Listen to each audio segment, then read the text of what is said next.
الحمد لله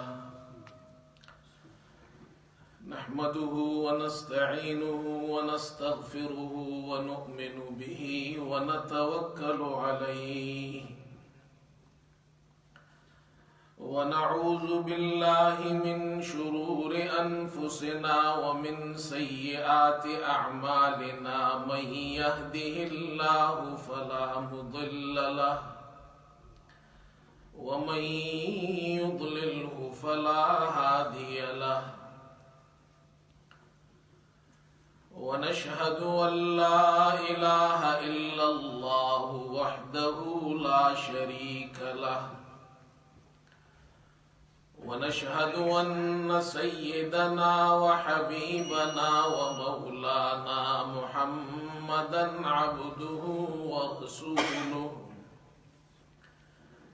صلى الله تعالى على خير خلقه محمد وآله وصحبه أجمعين أما بعد فأعوذ بالله من الشيطان الرجيم بسم الله الرحمن الرحيم يا أيها الذين آمنوا لا تدخلوا بيوتا غير بيوتكم حتى تستأنسوا وتسلموا على أهلها ذلكم خير لكم لعلكم تذكرون فإن لم تجدوا فيها أحدا فلا تدخلوها حتى يؤذن لكم وإن قيل لكم ارجعوا فارجعوا هو أزكى لكم والله بما تعملون عليم ليس عليكم جناح أن تدخلوا بيوتا غير مسكونة فيها متاع لكم والله يعلم ما تبدون وما تكتمون صدق الله مولانا العظيم. بزرگان محترم اور برادران عزیز، سورہ نور کی 3 آیتیں آپ حضرات کے سامنے تلاوت کی گئی ہے، آیت نمبر 27، 28 اور 29۔ ان 3 آیات میں اور اسی سورت کی 2 اور آیات، آیت نمبر 58 اور 59 میں، ان 5 آیات میں اللہ تعالیٰ نے مسلمانوں کو ان کی معاشرت اور ہماری سوشل لائف کے حوالے سے 6 آداب ان آیات میں اللہ تعالیٰ نے بیان فرمائے ہیں۔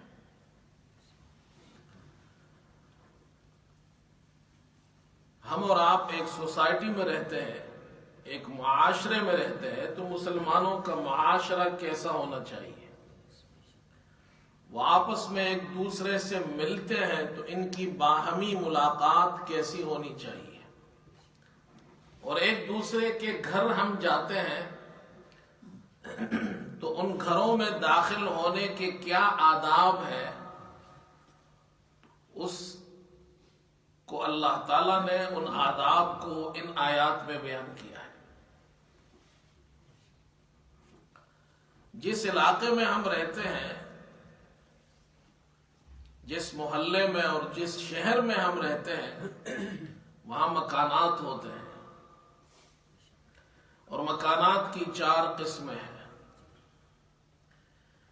ایک مکان وہ ہے جس میں انسان اکیلا رہتا ہے، اس کے ساتھ کوئی اور نہیں رہتا۔ دوسرا مکان وہ ہے جس میں دوسرے لوگ رہتے ہیں، وہ بھی رہتا ہے، اس کے ساتھ دوسرے لوگ بھی ہیں یا دیگر لوگوں کے مکانات جس میں وہ لوگ رہتے ہیں. اور تیسرا قسم وہ یہ ہے کہ ایسے مکانات جس میں آپ جائے تو معلوم نہیں کہ اندر کوئی موجود ہے یا نہیں. دونوں احتمال ہے، کوئی ہو بھی سکتا ہے اندر، کوئی نہیں ہو سکتا. اور تیسرے قسم کے مکانات، چوتھے قسم کے مکانات وہ ہے جو غیر رہائشی مکانات ہیں، جس میں لوگ رہتے نہیں ہیں. ان چاروں مکانات سے متعلق اسلام نے ہمیں کیا تعلیم دی ہے کہ جب تم وہاں جاؤ تو کس طرح اجازت طلب کرنی ہے یا نہیں طلب کرنی. جہاں تک پہلے مکان کا تعلق ہے، انسان جس مکان میں اکیلا رہتا ہے، مثال کے طور پر طالب علم ہے، یہاں بہت سے اسٹوڈنٹس ہیں، کمرہ لے لیتے ہیں، وہ اپنے کمرے میں اکیلا رہتا ہے. تو جب وہ اپنے کمرے میں جائے اور اپنے مکان میں جہاں وہ اکیلا رہتا ہے تو اسے اجازت لینے کی ضرورت نہیں ہے. کس سے اجازت وہ لے گا؟ لیکن اس کے علاوہ دیگر مکانات جہاں لوگ رہتے ہیں، چاہے وہ لوگ ایسے ہو جنہیں وہ پہچانتا ہو، چاہے وہ اس کے دوست ہو، یہاں تک کہ وہ اس کے رشتہ دار ہو، تب بھی وہ ان گھروں میں بغیر اجازت کے داخل نہ ہو.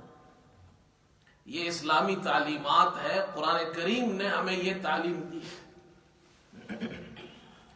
فرمایا یا ایھا الذین آمنوا لا تدخلوا بیوتا غیر بیوتکم حتی تستأنسوا وتسلموا علی اہلها.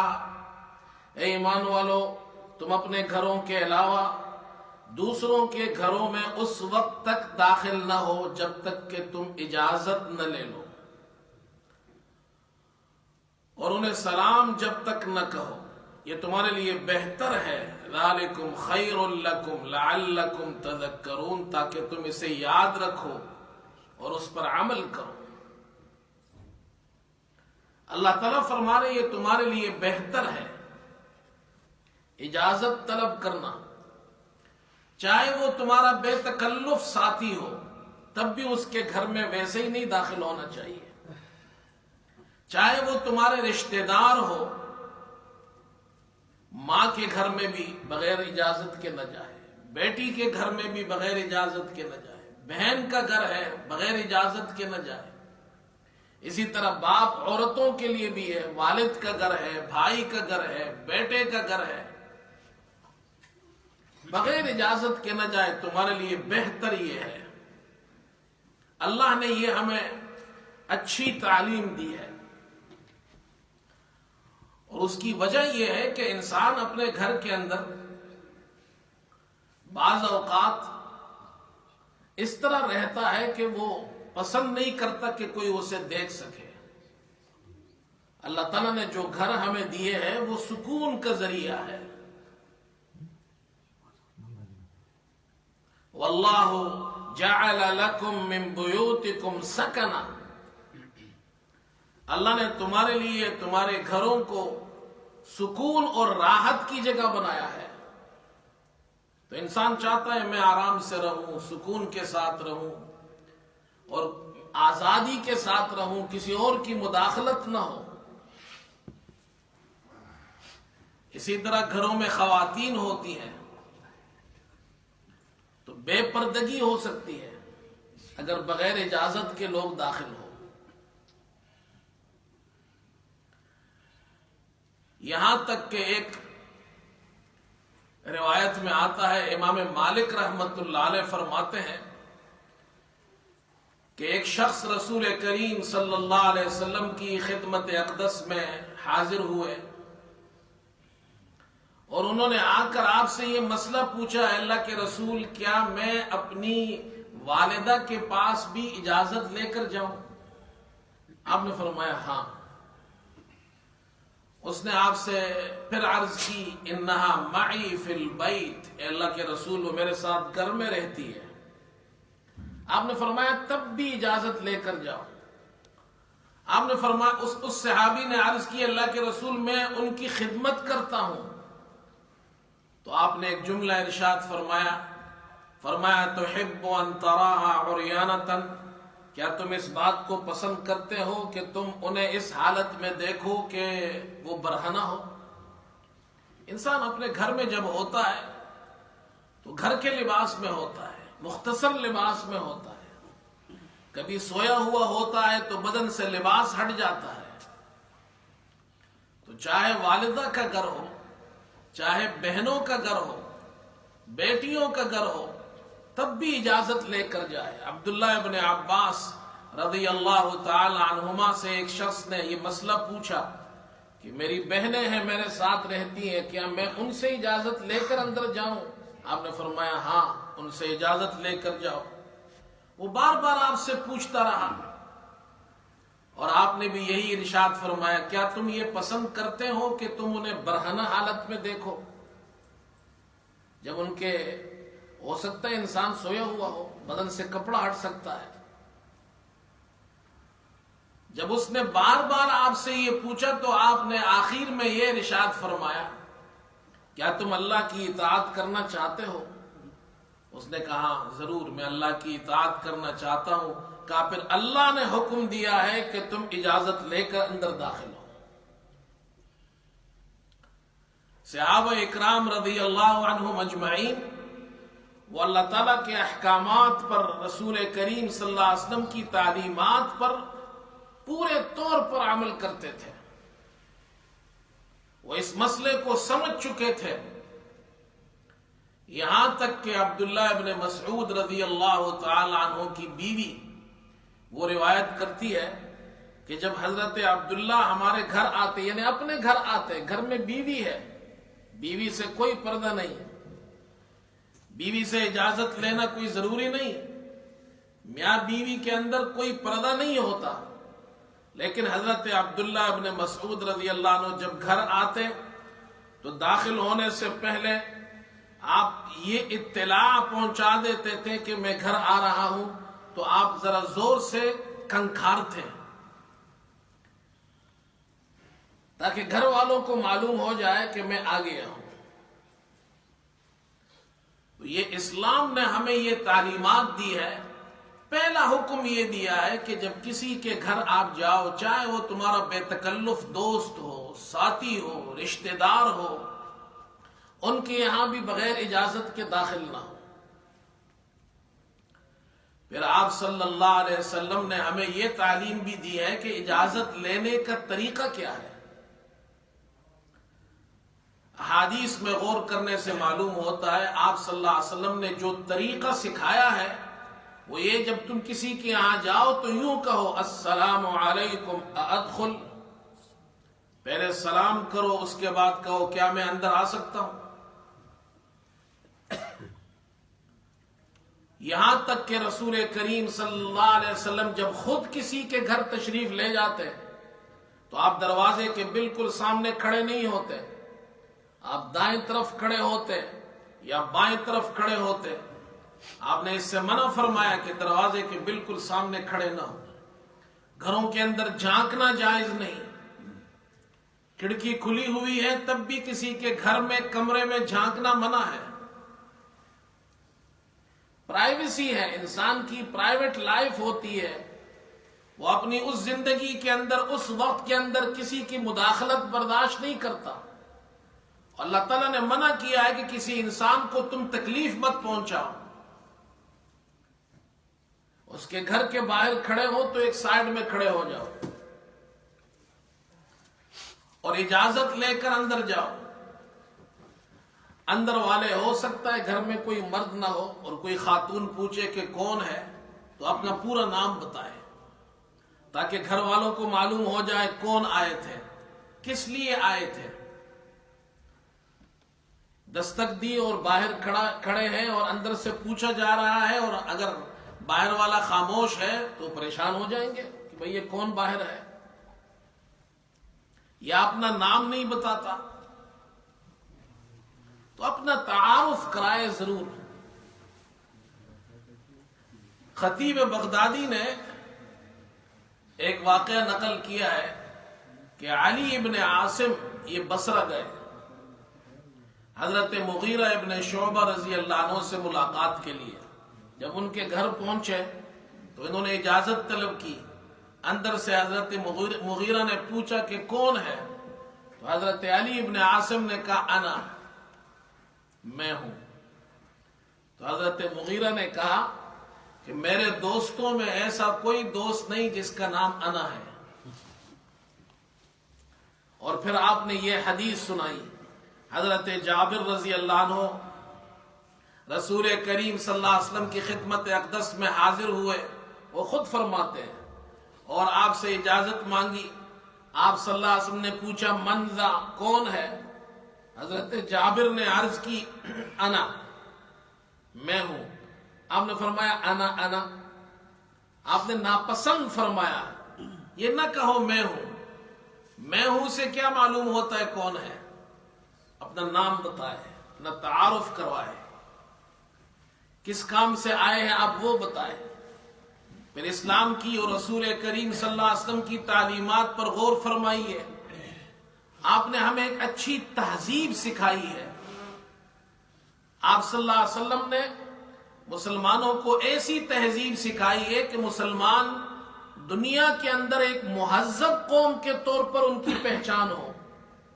جب آپ کسی سے ملنے جائیں گے تو مسلمان بھی ہوں گے، اس سوسائٹی میں ہم رہتے ہیں یا غیر مسلم بھی ہے، تو ہمارے کسی سے ملاقات اور کسی کے گھر جانے کے ایسے اچھے آداب ہونے چاہیے تاکہ معلوم ہو کہ مسلمان ایک مہذب قوم ہے۔ آپ صلی اللہ علیہ وسلم نے ہمیں الفاظ بھی اچھے الفاظ استعمال کرنے کا حکم دیا ہے۔ ایک صحابی آئے رسول کریم صلی اللہ علیہ وسلم کی خدمت اقدس میں، اور انہوں نے آ کر آپ سے اجازت مانگی اور کہا اعلجو کا معنی ہے کیا میں داخل ہو جاؤں؟ لیکن اس کا معنی یہ ہے تنگ جگہ میں داخل ہونے کو کہا جاتا ہے۔ آپ صلی اللہ علیہ وسلم نے یہ لفظ پسند نہیں فرمایا، یہ مہذب الفاظ نہیں ہیں۔ آپ نے اپنے خادم سے فرمایا جاؤ اس شخص کو اجازت لینے کا صحیح طریقہ سکھاؤ، اس سے کہو یہ کہے السلام علیکم ادخل۔ وہ خادم گیا، جا کر اس شخص سے کہا یوں کہو، اس نے کہا السلام علیکم ادخل، سلام کیا، کیا میں اندر آ سکتا ہوں؟ آپ نے فرمایا آ جاؤ۔ اسلام نے ہمیں اچھے الفاظ استعمال کرنے کا حکم دیا ہے۔ جب کسی سے تم بات کرو اجازت بھی طلب کرو، گھر میں داخل ہونے کے لیے بھی کہو تو اچھے الفاظ استعمال کرو۔ یہ اسلامی تعلیمات ہے۔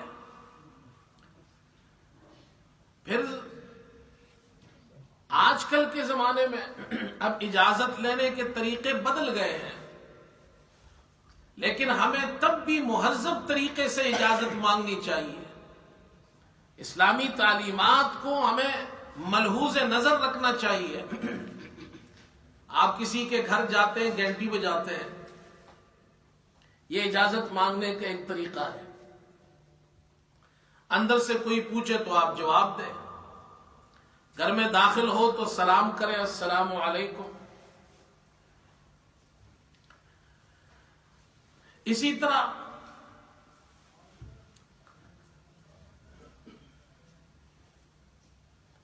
ٹیلی فون جب ہم کرتے ہیں تو جب آپ کسی کو فون کرتے ہیں تو یہ بھی آپ اجازت مانگ رہے ہیں اس سے، اس کو آپ کا فون جا رہا ہے، اس کے موبائل فون پر رنگ ٹون بج رہی ہے، اس سے پتہ چل رہا ہے کسی کا فون آیا ہے۔ بہت سے لوگوں کے پاس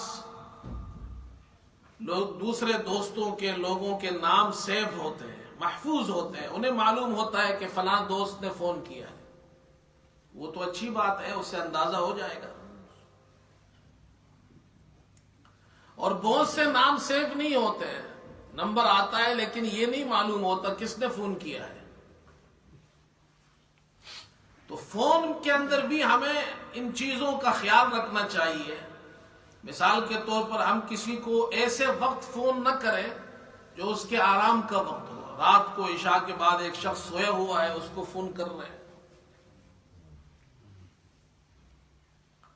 یا نماز کا وقت ہے، وہ نماز میں مشغول ہے، اس وقت فون نہ کرے. طالب علم ہے، کلاس میں ہے، وہ اس وقت اسے فون نہ کرے تاکہ وہ ڈسٹرب نہ ہو، اس کے کام میں دخل نہ ہو، اس کے کام کے اندر حرج نہ ہو. اسی طرح جب کسی سے فون کرے اور آپ جانتے ہیں تب بھی پہلے السلام علیکم پھر اپنی بات شروع کریں. اگر وہ آپ کو نہیں جانتا ہے، آپ نے فون کیا ہے اسے، تو پہلے اپنا تعارف کرائیں. یہ طریقہ مناسب نہیں ہے کہ آپ نے فون کیا، آگے والا کوئی جانتا ہی نہیں آپ کو اور آپ نے بات شروع کر دی. آپ اسے جانتے ہیں لیکن وہ آپ کو نہیں جانتا. اپنا تعارف کرائیں. میرے پاس ایسے فون آتے ہیں بسا اوقات. اب میں امام ہوں تو مجھے تو لوگ جانتے ہیں، بہت سے لوگوں کو میں بائی فیس جانتا ہوں، اور بہت سے لوگوں سے بہت قریبی تعلقات ہیں، ان کے فون نمبر میرے پاس ان کے نام کے ساتھ سیو ہے. وہ تو مسئلہ نہیں ہے، تو کوئی تکلیف پریشانی کی بات نہیں. لیکن ایسے لوگوں کے فون آتے ہیں جنہیں میں نہیں جانتا، آپ یقین کیجئے، اور وہ مجھے جانتے ہیں.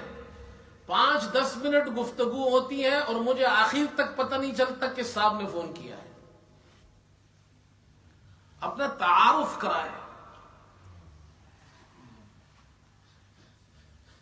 اسی طرح جب ہم میسیجز بھیجتے ہیں، آج کل تو ہر شخص کے پاس موبائل فون ہے، واٹس ایپ ہے، اس پر میسیجز بھیجتے ہیں. اگر آپ کا دوست ہے، وہ آپ کو جانتا ہے، تو پھر تو کوئی مسئلہ نہیں ہے، آپ میسج بھیجتے ہیں، انہیں خبر ہو جائے گی فلاں دوست کا میسج آیا ہے. لیکن آپ ایسے شخص کو میسج بھیجتے ہیں جنہیں آپ کے بارے میں علم نہیں، یا آپ کا نام اس کے موبائل میں سیو نہیں ہے، اسے اپنا تعارف کرائے، اپنا نام لکھے، اپنا تعارف کرائے، پھر بات لکھے. یہ آداب ہے تاکہ کسی انسان کو ہم سے تکلیف نہ ہو. بعض لوگ میسج بھیجتے ہیں، میرے پاس تو کئی 100 میسجز روزانہ آ رہے ہوتے ہیں. السلام علیکم، میں اتنا سا میسج بھیج دیا. اب میرے پاس وہ نمبر سیو نہیں ہوتا کس صاحب نے بھیجا ہے. اب میں نے لکھ دیا وعلیکم السلام. اگلے دن میسج آیا، یہ آپ سے بات کرنی ہے. میں نے لکھ دیا کیجئے. اگلے دن میسج آیا، یہ آپ سے ایک مسئلہ پوچھنا ہے، آپ مسئلہ بتا سکتے ہیں. میں لکھ دیتا ہوں جی اگر مسئلہ مجھے جواب آئے گا تو بتا دوں گا. پھر چوتھے دن میسج آتا ہے جی یہ مسئلہ بتائیے. بھئی پہلے دن میں ہی اپنا نام لکھ دیں، اس کے نیچے لکھ دیں مسئلہ پوچھنا ہے، اور یہ مسئلہ لکھ دیں، کتنی آسانی ہوگی. اب 4 دن تک ایک امام پریشان ہے کہ یہ مسئلہ کیا پوچھنا چاہتا ہے اور یہ ہے کون.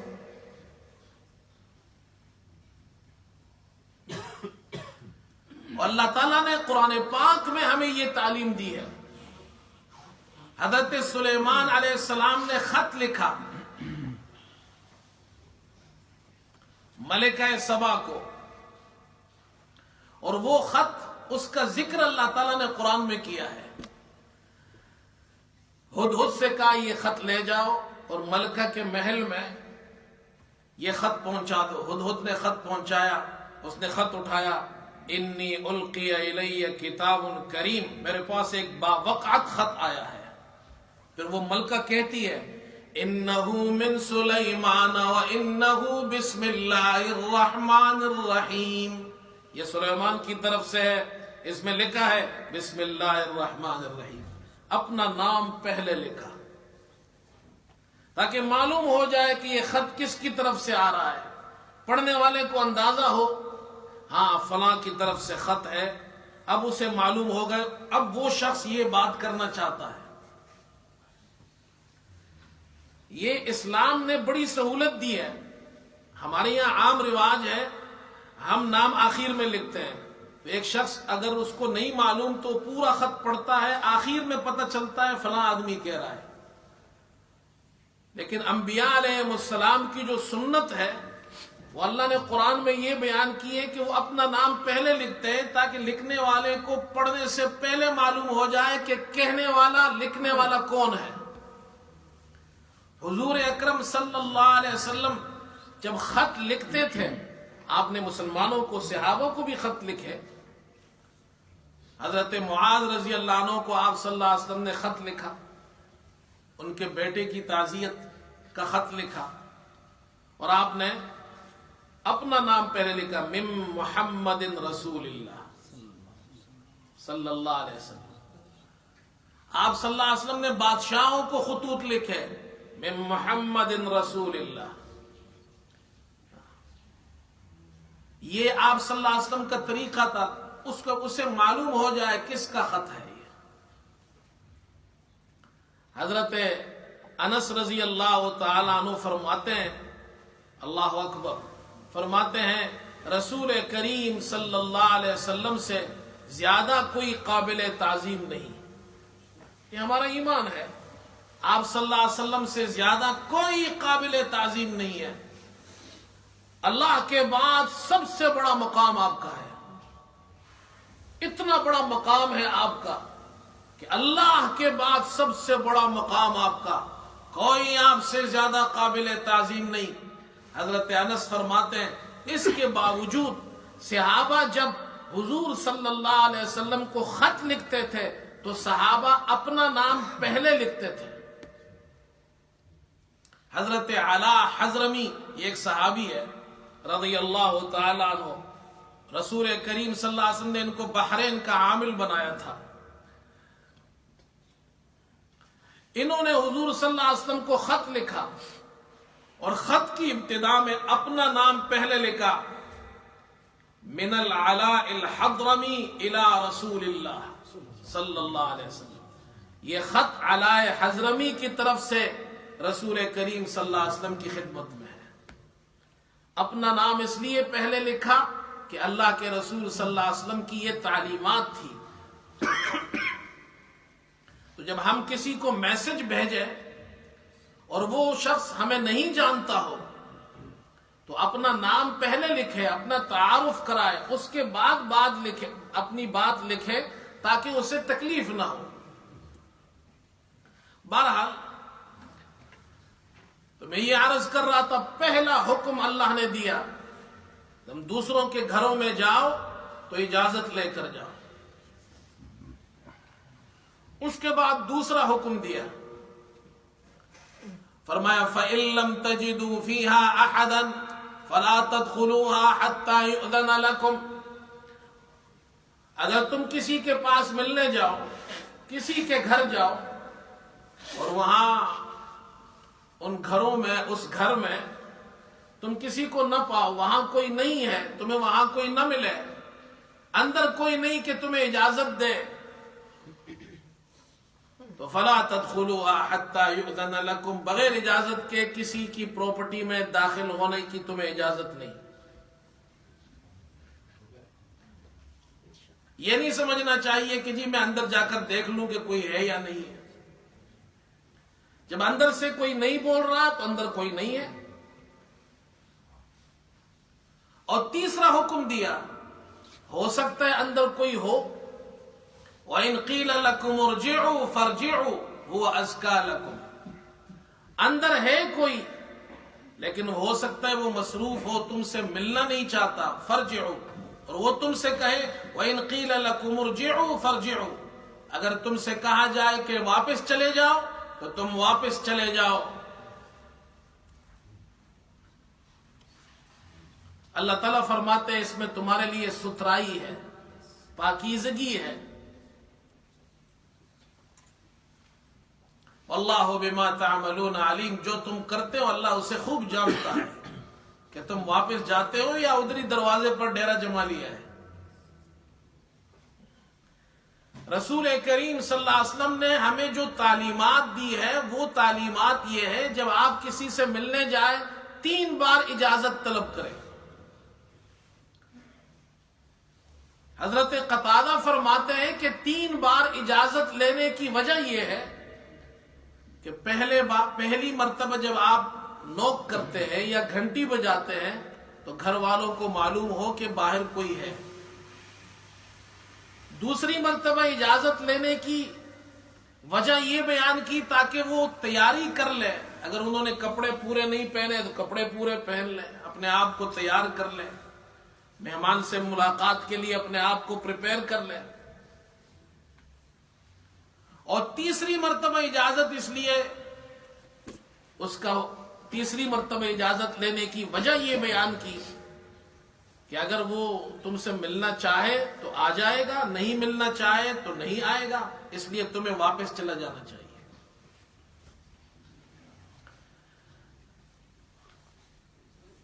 حضرت امام احمد رحمت اللہ علیہ نے ایک روایت نقل کی ہے، رسول کریم صلی اللہ علیہ وسلم حضرت سعد ابن عبادہ رضی اللہ عنہ سے ملاقات کے لیے تشریف لے گئے، ان کے گھر پہنچے اور آپ نے اجازت خود طلب فرمائی. آپ نے فرمایا السلام علیکم ورحمت اللہ. حضرت سعد اندر سن رہے ہیں، انہوں نے کہا وعلیکم السلام، لیکن آہستہ سے کہا، جواب دیا، لیکن اللہ کے رسول صلی اللہ علیہ وسلم نے نہیں سنا. آپ صلی اللہ علیہ وسلم نے دوسری مرتبہ السلام علیکم پھر سلام کیا، انہوں نے وعلیکم السلام آہستہ جواب دیا. تیسری مرتبہ آپ نے پھر سلام کیا، انہوں نے آہستہ جواب دیا، آپ نے سنا نہیں، آپ واپس چل دیے. تو حضرت سعد نے دیکھا کہ آپ واپس تشریف لے جا رہے تو دوڑتے دوڑتے آئے اور عرض کی اللہ کے رسول میں نے آپ کا سلام سنا تھا اور میں نے آپ کو جواب بھی دیا، لیکن میں آہستہ آہستہ جواب اس لیے دے رہا تھا کہ آپ بار بار ہم پر سلام کریں تاکہ ہمیں سلامتی حاصل ہو اور برکت حاصل ہو، اس لیے میں آہستہ جواب دے رہا تھا. پھر وہ آپ کو اپنے گھر لے گئے، آپ کے سامنے انہوں نے کھانے کے لیے کشمش پیش کی، آپ نے تناول فرمائی اور کھانے کے بعد ارشاد فرمایا اکل طعامکم الابرار صلت علیکم الملائکہ افطر عندکم الصائمون. سعد کو دعا دی آپ نے، فرمایا اے سعد نیک لوگ تمہارا کھانا کھائے، فرشتے تمہارے لیے دعائیں کریں، روزے دار تمہارے یہاں افطار کرے. یہ سنت طریقہ ہے، کسی کے یہاں آپ جائیں کھانا کھائیں تو پھر آخر میں یہ دعائیں ان کو دیں. تو آپ صلی اللہ علیہ وسلم 3 مرتبہ سلام کرنے کے بعد واپس تشریف لے جا رہے تھے. یہ تعلیمات ہے. وَإِنْ قِيلَ لَكُمْ ارْجِعُوا فَارْجِعُوا، اگر تم سے کہا جائے کہ لوٹ جاؤ تو واپس لوٹ جاؤ. اللہ اکبر. مفسرین نے لکھا ہے کہ مہاجرین میں سے ایک صحابی تھے اور انہوں نے اس آیت کے بارے میں ایک عجیب بات لکھی ہے، ایک عجیب بات ارشاد فرمائی ہے. اور وہ بات یہ انہوں نے ارشاد فرمائی کہ میں ساری زندگی ساری عمر اس آیت پر عمل کرنے کے لیے کوشش کرتا رہا کہ مجھے کسی طریقے سے اس آیت پر مجھے عمل کرنا حاصل ہو جائے کہ میں کسی کے گھر جاؤں، دستک دوں اور اندر سے مجھے کہا جائے تم واپس لوٹ جاؤ تو میں واپس لوٹ جاؤں. اس لیے کہ اللہ تعالیٰ فرماتے یہ تمہارے لیے پاکیزہ ہے تاکہ مجھے یہ جو فضیلت ہے یہ حاصل ہو جائے. لیکن میں ساری زندگی لوگوں کے گھر پر گیا تو کسی نے نہیں کہا واپس لوٹ جاؤ. صحابہ تو ایسے لوگ تھے. اگر کوئی نہیں ملنا چاہتا ہے، ہو سکتا ہے اس وقت مصروف ہو، یا کوئی شخص کلاس میں پڑھا رہا ہے تو اس کو مجبور نہیں کرنا چاہیے وہ آپ سے اس وقت ملے. یا کوئی شخص کام کر رہا ہے، مشغول ہے، تو اسے بھی مجبور نہ کرے کہ وہ آپ سے ملے. کوئی استاد ہے، مدرس ہے، عالم دین ہے، ٹیچر ہے، صحابہ اکرام رضی اللہ عنہم اجمعین کے ہاں تو اتنا ادب تھا، اللہ اکبر. اور یہ ادب قرآن نے سکھایا ان کو. قرآن کریم نے حکم دیا ہے جب تم کسی کے یہاں جاؤ تو اجازت لو. لیکن اللہ نے اللہ کے رسول صلی اللہ علیہ وسلم کے بارے میں یہ حکم دیا ہے، اللہ اکبر. اور یہ ایک جگہ سورہ حجرات میں اللہ نے یہ ذکر کیا ہے، فرمایا ان الذين ينادونك من وراء الحجرات اكثرهم لا يعقلون ولو انهم صبروا حتى تخرج اليهم لكان خيرا لهم والله غفور رحيم. اے ہمارے حبیب، یہ لوگ جو باہر سے آپ کو بلا رہے ہیں، آپ کا نام لے رہے ہیں، زور زور سے پکار رہے ہیں، یہ سمجھتے نہیں ہیں، عقل نہیں رکھتے ہیں کہ اللہ کے رسول صلی اللہ علیہ وسلم کو گھر کے باہر سے اس طرح آواز دے کر نہیں بلانا چاہیے، بےادبی ہے. اگر یہ لوگ صبر کرتے یہاں تک کہ آپ خود باہر تشریف لاتے تو ان کے لیے زیادہ بہتر تھا. عبداللہ ابن عباس رضی اللہ عنہما بہت بڑے صحابی ہیں.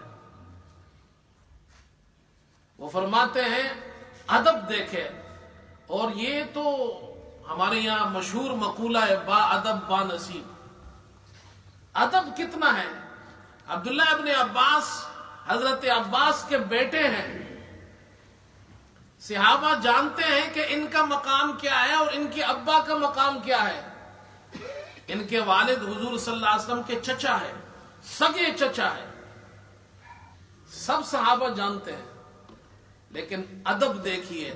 عبداللہ ابن عباس فرماتے ہیں کبھی ایسا ہوتا کہ میں ایک انصاری صحابی کے گھر جاتا کسی ایک حدیث کے بارے میں معلوم کرنے کے لیے، اس کی تحقیق کرنے، تو میں اس کے گھر کے باہر پورے دوپہر کو، گرمی میں پورا دوپہر گھر کے باہر کھڑے ہو کر انتظار کرتا تاکہ یہ شخص باہر نکلے اور میں ان سے اس حدیث کے بارے میں معلوم کروں. اور پھر فرماتے ہیں اگر میں دستک دیتا تو وہ ضرور میرے لیے دروازہ کھولتے، وہ ناراض بھی نہ ہوتے. لیکن میں نے خود اسے خلاف ادب سمجھا کہ میرے وہ استاد ہے کہ میں ان سے مسئلہ پوچھوں گا، ان سے حدیث کے بارے میں پوچھوں گا، تو یہ خلاف ادب ہے کہ میں ان کو دروازے پہ دستک دے کر باہر بلاؤں. یہ ہے صحابہ جنہوں نے یہ تعلیم حضور صلی اللہ علیہ وسلم سے سیکھی ہے. کسی کے آفس میں آپ جاتے ہیں اور وہ مشغول ہے تو بغیر اجازت کے اندر نہ جائے. آج اللہ معاف فرمائے، یہ بات کہتے ہوئے بھی شرم آتی ہے، لیکن ہے تو حقیقت کہ جو ہماری تعلیمات تھی، مسلمانوں کو جو اللہ کے رسول صلی اللہ علیہ وسلم نے تعلیمات سکھائی، جو ہماری تہذیب تھی اور جو ہمارا معاشرہ تھا، ایک ہماری حسن معاشرت تھی، آج اللہ معاف فرمائے وہ ہمارے پاس نہیں ہے، غیر مسلموں کے پاس ہے. کسی کے یہاں جائیں گے تو اجازت لیتے ہیں، اور آفس میں جاتے ہیں تو نوک کرتے ہیں. ہمارے یہاں یہ چیزیں ختم ہو چکی ہیں. اسی طرح وقت بھی زیادہ ہو گیا ہے، لیکن یہ آخری دو باتیں بھی عرض کر دیتا ہوں. ایک بات اللہ تعالیٰ نے خاص طور پر بچوں کے بارے میں کہی ہے. یہ 3 آیتوں میں تو اللہ نے وہ مسئلے بیان کیے جب تم باہر سے کسی کے گھر میں داخل ہو، لیکن جو فیملی گھر کے اندر ایک گھر میں رہتے ہیں، جو ایک فیملی ہے، اس میں بچے بھی ہیں، اس میں والدین بھی ہیں، اللہ تعالیٰ نے اس گھر کے اندر جو لوگ ہیں وہ تو سب ایک دوسرے کے محرم ہیں، لیکن اللہ نے کچھ اوقات ایسے ہیں کہ ان اوقات میں بچوں کو بھی پابند کیا ہے کہ ان کو بھی سمجھاؤ کہ وہ ان اوقات میں ماں باپ کے کمرے میں نہ جائیں. فرمایا یا ایھا الذین آمنوا لیستأذنکم الذین ملکت ایمانکم والذین لم یبلغوا الحلم منکم 3 مرات من قبل صلاة الفجر وحين تضعون ثيابكم من الظهيرة ومن بعد صلاة العشاء. اے ایمان والو، تمہارے غلام، پہلے زمانے میں غلام ہوتے تھے، لونڈیاں ہوتی تھی، گھروں میں ہوتے تھے،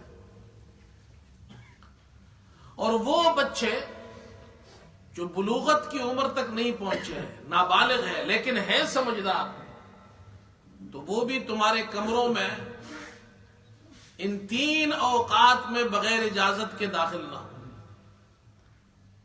ایک فجر سے پہلے، ظہر کے وقت جب تم اپنے کپڑے اتار لیتے ہو آرام کے لیے، اور ایک عشاء کے بعد.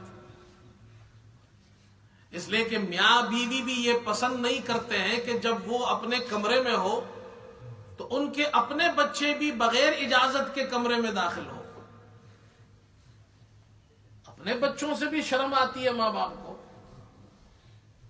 تو اللہ نے یہ تعلیمات دی ہے کہ بچوں کو بھی سمجھایا جائے ان اوقات میں وہ اپنے ماں باپ کے کمرے میں بھی بغیر اجازت کے نہ جائے. بھائی کا کمرہ ہے، بہن کا کمرہ ہے، اس میں بھی بغیر اجازت کے نہ جائے. ثلاث عورات لکم، اللہ فرماتے ہیں یہ 3 تمہارے پردے کے اوقات ہیں. اس کے بعد پھر تم ایک دوسرے سے مل سکتے ہو، کوئی حرج نہیں، اس لیے کہ لوگ گھروں میں پھر مشغول ہوتے ہیں.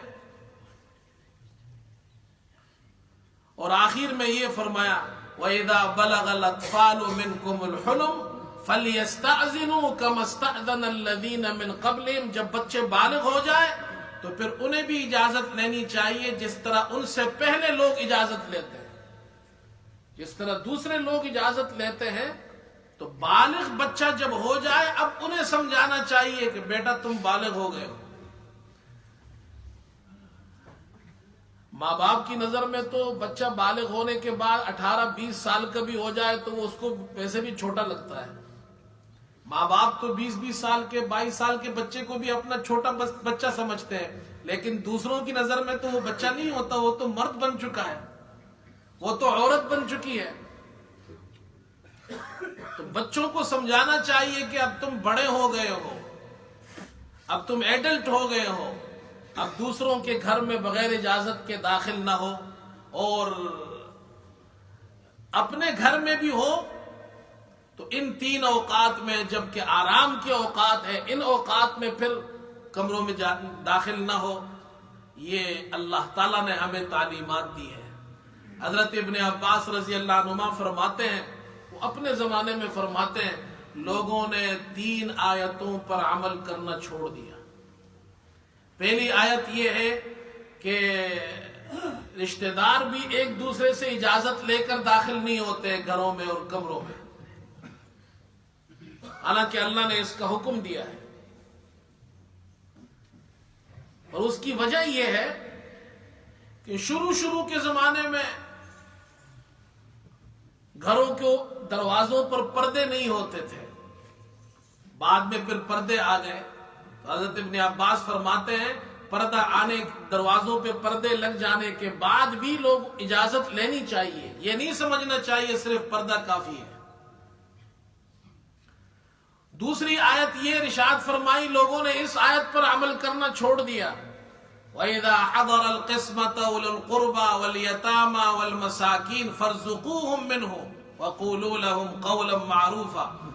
جب میراث تقسیم ہو رہی ہو اور ایسے رشتہ دار اور غریب مسکین لوگ آ جائیں جن کا میراث میں حصہ نہیں، تب بھی ان وارثین کو چاہیے کہ تھوڑا ان کو بھی دے دیں. کہتے ہیں لوگوں نے اس پر بھی عمل کرنا چھوڑ دیا. اور تیسری آیت فرمائی، لوگوں نے اس پر بھی عمل کرنا چھوڑ دیا، ان اکرمکم عند اللہ اتقاکم، تمہارے یہاں سب سے معزز وہ شخص ہے اللہ کے یہاں جو تمہارے یہاں سب سے زیادہ متقی ہے.